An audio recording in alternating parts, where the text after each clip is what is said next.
Welcome to Aligned Impact, the podcast where conscious leadership meets bold entrepreneurship. I'm your host, Summer Huntington, and each week we dive deep with founders, innovators, and thought leaders who are rewriting the rules of business from the inside out. Here we talk mindset, brand, content, culture, the real stuff behind building a legacy-driven business that doesn't burn you out. No filters, no fluff, just real conversations that inspire aligned action and intentional impact. If you're a visionary leader ready to create with purpose, grow with integrity, and lead with your heart, you're in the right place. Let's get into it.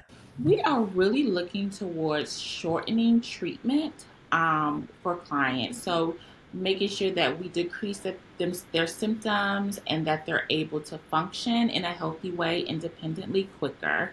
Right now, we're at about a 120-day mark from the start from the first contact to the ending session, and we'd like to kind of decrease that to like 90 days. Welcome, Currie, to the show, Aligned Impact. It's such a pleasure to have you here. I'm so excited to talk about what you do.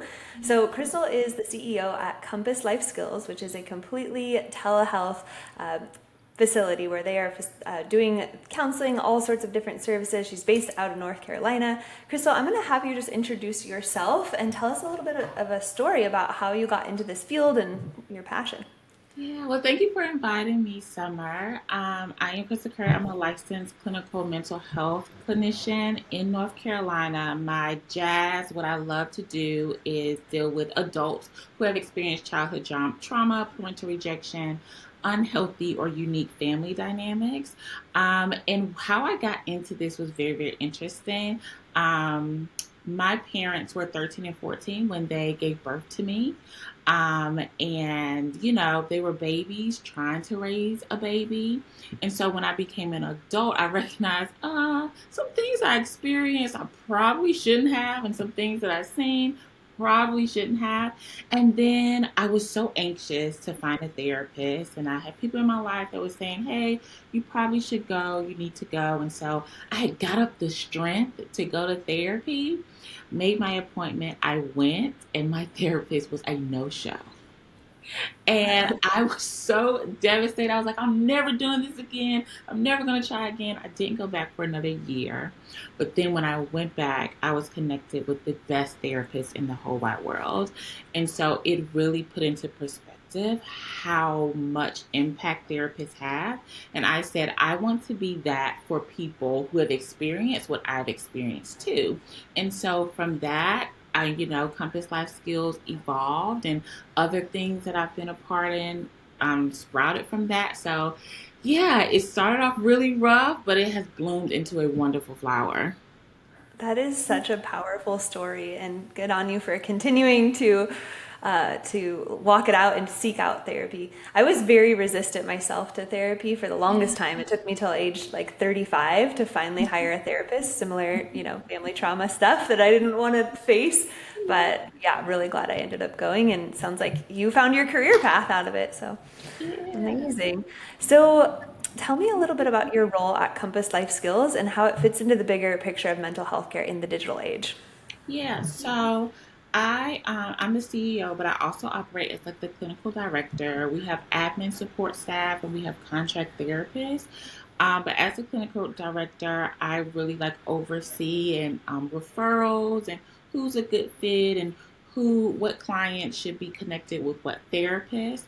I also work closely with the therapist because when I created the agency, I wanted it to be a place that clients felt safe, but I also wanted to build a practice where therapists could be human beings as well.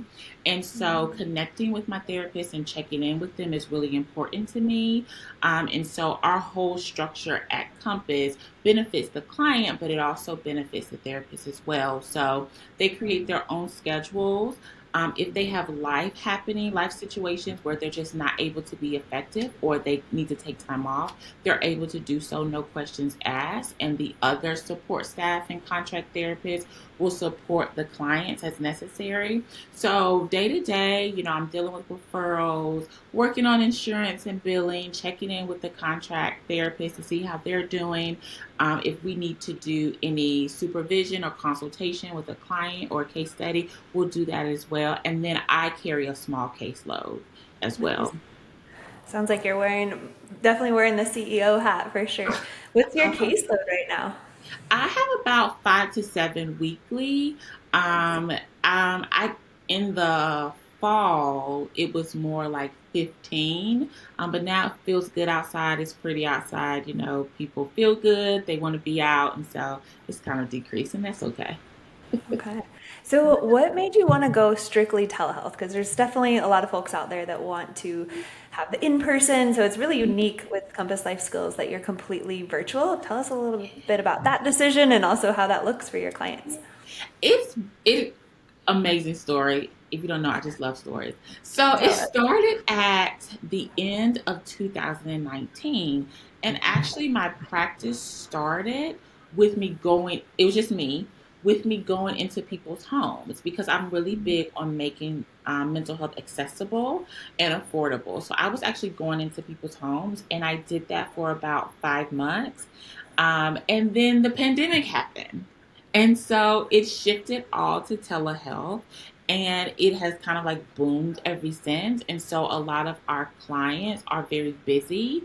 And so they have therapy sessions on their lunch break or when their kids may be I mean, not their kids, but the client's kids may be at baseball practice, so they're in the car doing their session. So it allows for a lot of flexibility, and the decreased overhead is amazing as well. So being able to even provide our contract therapists with higher market rates when it comes to their payments has been working out well for us. So we're kind of going to stick with telehealth because the benefits have been amazing.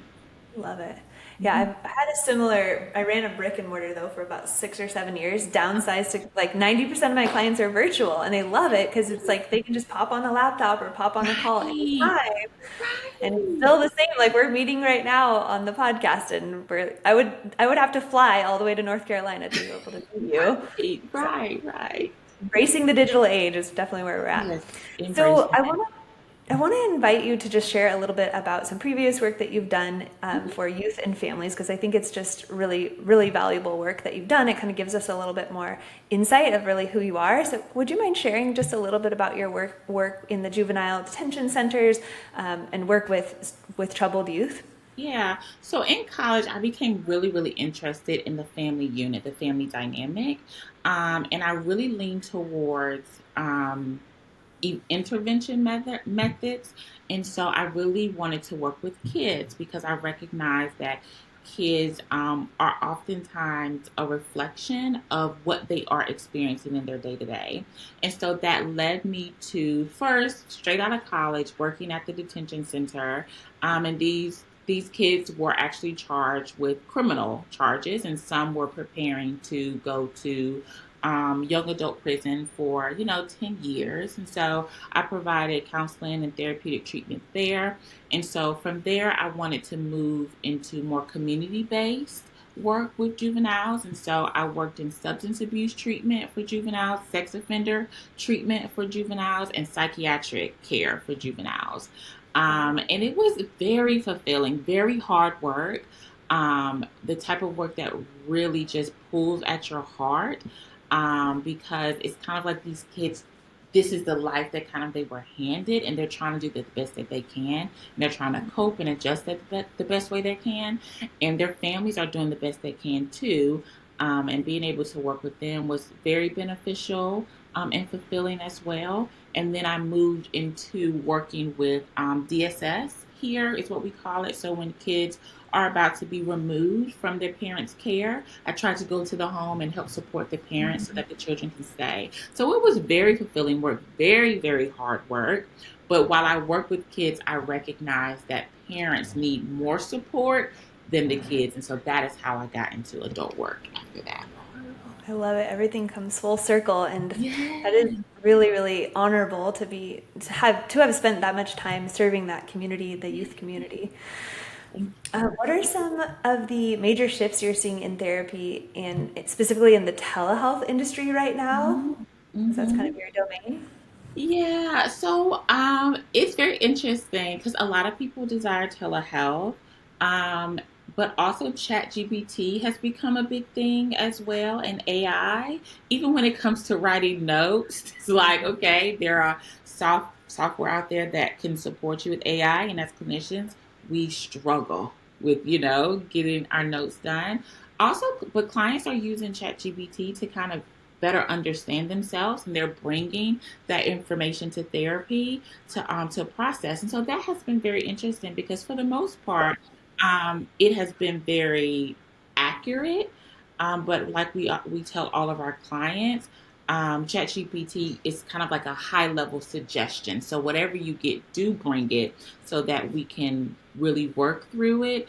And maybe if it's applicable, apply it to your treatment as well. So that's what I'm saying. It really hasn't been anything negative, and we really embrace it at Compass because that's just where the world is going. Yeah. Mhm. Yeah, I've definitely seen several different apps and programs and platforms that write the notes for you to cut down on your note taking and even prescribe the treatment plan. Are you Mhm. guys currently using any of those apps for note taking or for treatment? Yes, If you're open to it. some of the clinicians are. We even for treatment planning, I wouldn't consider AI, but it's very effective. Wiley treatment planning has really cut down on, creating your own treatment goals. It just allows you to do things with a click of a button if it's applicable to your client. So we've been using that, embracing technology that way. Nice, that's awesome. So I know you have a little conference coming up, Psycho Breakers. Can you tell us a little bit about like the origins of this event, this conference, when it is, how we can get connected with it? So Cycle Breakers started in 2023 and we did it in 2024. Didn't do it this year because I'm in the final stages of my PhD program and I just did not have the capacity. But the Cycle Breakers program conference, which we'll do again in 2026, is for people who have identified that they are the person in their family that is going to change the trajectory of their family. And they're going to build legacy by becoming more emotionally healthy, mentally healthy, and financially healthy. So we have speakers come in. We teach on an array of topics because a lot of people who experience childhood trauma wasn't taught things that people who haven't experienced trauma was taught.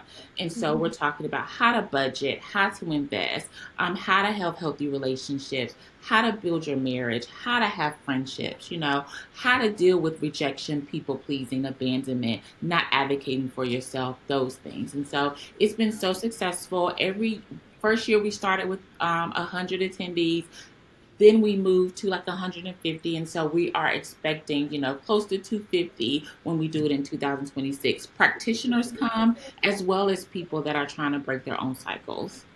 I Mhm. love it. I love the name. It definitely Yeah. implies that we're breaking the cycle. Uh-huh. So is it a I didn't catch, is it a virtual conference or is it in person? It's in person, and we do have the virtual option, but most people just fly in. People fly in from California, Maryland, Florida, Texas. Yeah, I was very surprised at how big it jumped off, but it just shows that it was needed. And it shows that you're building community, you're building the culture, Yeah. that you're being the light that you want to see in the world.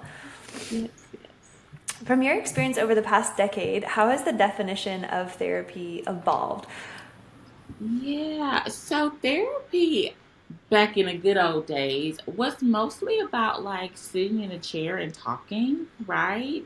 Much talk therapy, but now it has moved to a more holistic approach, more about like deep breathing, grounding, somatic things, feeling things. It really is looking at the entire person. It's also incorporating various gender identities and other cultural memberships. It is allowing the whole client to come into therapy without feeling like they need to leave something at the door, which I feel like has really contributed to the effectiveness of treatment now.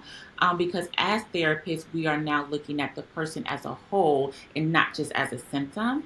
And before we were really focused on like cognitive and thoughts and behaviors and that come as a result of the thoughts. And so now we're looking at, no, sometimes we need to look at, is that a stomach ache, right? Or is that anxiety, when you're not sleeping at night? Okay, well, what is that, outside of just the thoughts and the feelings? And so it's been really effective, and I look forward to seeing how it continues to progress.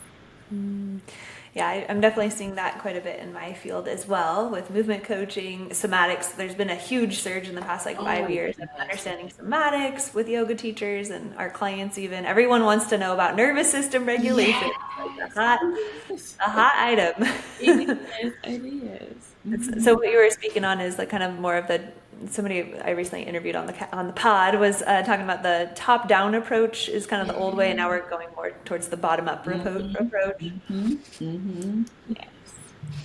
I had a question I wanted to pull in there, but it'll come back to me in a moment. Okay. So, in thinking about what's working well for you at Compass Life Skills right now, and on the flip side, what are things that you kind of want to improve on, or any things that are frustrating? Would you mind sharing what's going well and what you want to continue to improve on?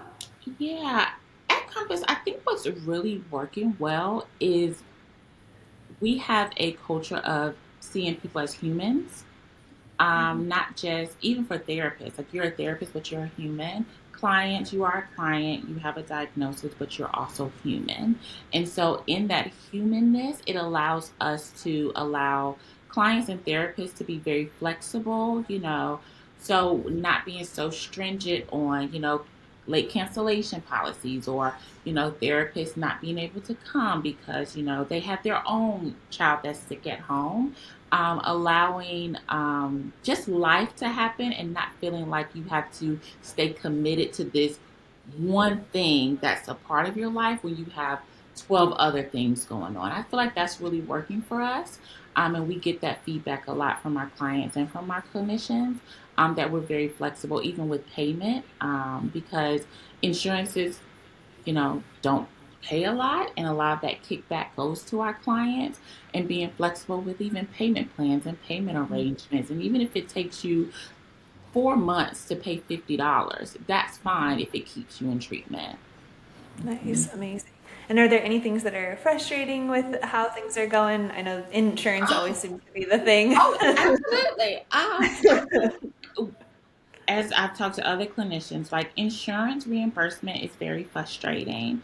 When you have some insurances reimbursing at a rate of $60 for a session, and then if you think about, in most practices, contract therapists get 60% of that $60. That's like they're doing one session for like $30. And that is just so not right. And so, as a CEO and a clinical director, the onus becomes on me to make it right when, I feel like the insurance company should be making it right initially. So, that's pretty frustrating. And getting reimbursement at a higher rate is so difficult and hardly ever happens. So, in order for clinicians to really make a living wage, they have to work or see, 30 clients a week, which is a lot when you include preparation and notes and treatment planning and all of that. So, that's pretty frustrating. But I think, when I consulted with colleagues also in the mental health world, it's something that's across the board people are frustrated about. Are there any solutions for this that you see that could allow your clinicians to be able to earn that wage? Obviously, it sounds like it's coming from the owner's bottom line. Are there any other solutions that you could imagine? Yeah, there are, but it hurts the clients at the end. So a lot of clinicians have reversed or gone to private pay, or they're going to these mental health platforms like BetterHelp and other things like that, where clients aren't guaranteed reoccurring appointments or appointments that are on a consistent schedule. So that is the transition, and that's happening to kind of mitigate those poor reimbursement rates, but it's impacting the client and the quality of treatment, unfortunately. Yeah, that definitely sounds like a struggle and something that I've been hearing again and again. And I'm all about like diversify, like how can we diversify services, have other revenue streams other than just the one-to-one. My Yeah. background is in like digital course creation and like having passive revenue through mental health like programs that people can purchase one time, and then you make it one time and it's passive revenue. Have you guys thought about integrating any like innovative, like your body of work, for example, with your, you have so much expertise. Have you considered creating passive revenue resources for your I clientele? I do have some digital work, but that takes effort, and the marketing takes effort, Yeah. and especially when your passion is working with clients, it kind of just feels like to me that I just should be paid adequately for the training and the expertise that I have, and even, therapists, teachers, firefighters, policemen, all of them, your expertise and your education should suffice. You shouldn't have to do anything extra. Yeah, absolutely. So you do have a couple digital products. Can you tell us a little bit about the programs you've produced, or any other publications, or any other work that you have out there floating in the world? Yeah, so one of them is the Intentional Forgiveness Workbook. When I was on my healing journey and healing from, the childhood trauma that I experienced, I heard so often, you just should forgive. You just need to forgive. Your parents did the best they could, but no one actually said, how do you forgive? What is the process of forgiveness? What does forgiveness even mean? And how do you forgive if people are not apologetic? Or if you will never get an apology. And so this workbook, guides you through all of those things so that you can come to a place where it's not okay what happened to you, but you can accept that it has happened and you forgive all parties involved. And I also have a 12-week course called The Journey. Well, it's a 12-week healing from childhood trauma course, and it has one-on-one groups with me, and it also has video courses and content and a electronic workbook that people can do on their own pace. Most people who have never been to therapy find it effective, and they start there, and then they start their healing journey. But a lot of people who are doing therapy have done it and found it applicable to what they're learning with their therapist. Awesome. And where can people find those specific resources? On my website, Crystal Currie, Currie.com. Great. Mhm. All right, I'll wrap it up here soon. So, in kind of looking towards the future, what are some key outcomes or metrics you're focused on improving in your organization? We are really looking towards shortening treatment for clients. So making sure that we decrease their symptoms and that they're able to function in a healthy way independently quicker. Right now, we're at about 120-day mark from from the first contact to the ending session, and we'd like to kind of decrease that to like 90 days. Um, because with the resources that we have, with the techniques, the expertise of our clinicians, we feel like we can do it. And that will really help us get through our waiting list a lot quicker. Clients can always come back if they need to, a refresher or just to check in. But as far as the initial treatment process, we would like to get it a little bit shorter. Nice. So you guys have a wait list. Yes. What's that looking like? If I wanted to work with your team, how long would I be on the wait list for? Yeah, so we've had some people on the wait list since October, and that is just so long to wait. And we check in every 30 days and we say, "Hey, here where you are on the wait list. Would you like to be referred to someone else, or would you like to continue to wait?" And they say we want to wait, and it's like, oh, this is just so long to get any type of treatment. So decreasing treatment time would be beneficial. Do you think that, well, are you looking to expand your team at all to be able to take care of that wait list? I would love to expand our team, but I've ran into some issues Really? with some clinicians really abusing the model that we have, when it comes to canceling appointments with clients or, not really providing the best treatment. And then I found out, which is great, that a lot of therapists want their own practice, which is fine, so they don't really want to work in a group practice, which is okay. So you're holding your team close and tight and just really making sure So I I try to totally treat them well. understand that. So I try to treat them well. Try to treat them well because I Yeah. appreciate them and they do great work. They really do. Hmm. Yeah, I totally understand that as well. I ran a brick and mortar yoga studio for many years, and Yeah. similar deal. When you find your people, you want to keep them, you want to keep the team tight. But I definitely hope that you can get through that wait list, because it sounds like they're just holding out for you Yeah. guys. Yeah. Yeah. So, where do you envision Compass Life Skills in the next 6 to 12 months? What's your bigger vision for your work? Yeah, I would like to expand the team, decrease the treatment. I would even like, I do a lot of speaking and training, and I would really like to bring the clinicians along because they each have their own niche and what they're really good at. And so I would like them to do some trainings and workshops, working more with the state of North Carolina and the counties within it as well. Amazing. What type of speaking engagements are you referring to?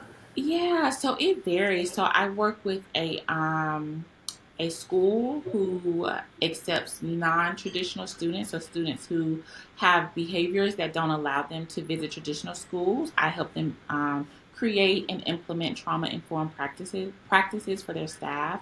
I do consulting work for a National Association of Public Defense. I've been asked to do trainings for lawyers who deal with death row. I've been asked to do trainings for foster care agencies and training foster care parents and foster care staff who are dealing with children who have some extreme behaviors and a lot of out of home placement. So it's a lot of trauma informed work that I do and that I'm asked to speak on. And there's only one of you, so definitely Yes. bringing on the team to train them in your methodologies that you're an expert in. Very cool. Okay, my final closing question. If there's one message you could share with every youth worker, parent, or mental health advocate listening today, what would it be? Oh, it would be that your work is working. Sometimes in our field as helpers, we're just kind of like a drop in the bucket, and it can kind of feel like we're not making an impact, but the work that we're doing is worth it. It's working, and just to be confident in it and do all that you can do without overexerting yourself. But your clients are so appreciative and they will remember you. Absolutely. It just takes one therapist to really change your life completely. That's it. That's what Right. happened to me. It took one Exactly. therapist. One. Uh-huh. Well, Crystal, where can we find your website for Compass Life Skills, any social media channels, any other places you want to direct our listeners to? Yeah, you can find the counseling agency at compasslifeskills.com. You can find more information about me at crystalcurry.com. And you can find me on social media, all social media platforms at Crystal R. Curry. Amazing. Well, thank you so much for joining the podcast. It's been such a pleasure to interview you and hear more about your work. Thank you. I enjoyed myself. Thank you so much. Thank you so much for tuning in to this episode of Aligned Impact. I'm truly grateful to have you here in this growing community of leaders, innovators, and conscious change makers. Check the show notes for all the links and resources we mentioned today, and you can explore more of my work and programs over at FlowShala.com or connect with me on social media at Summer Huntington and YouTube as well for behind the scenes movement inspiration and business tips. Stay tuned for more episodes of Aligned Impact that inspire you to lead with intention, get empowered, and create aligned impact in your life and your community.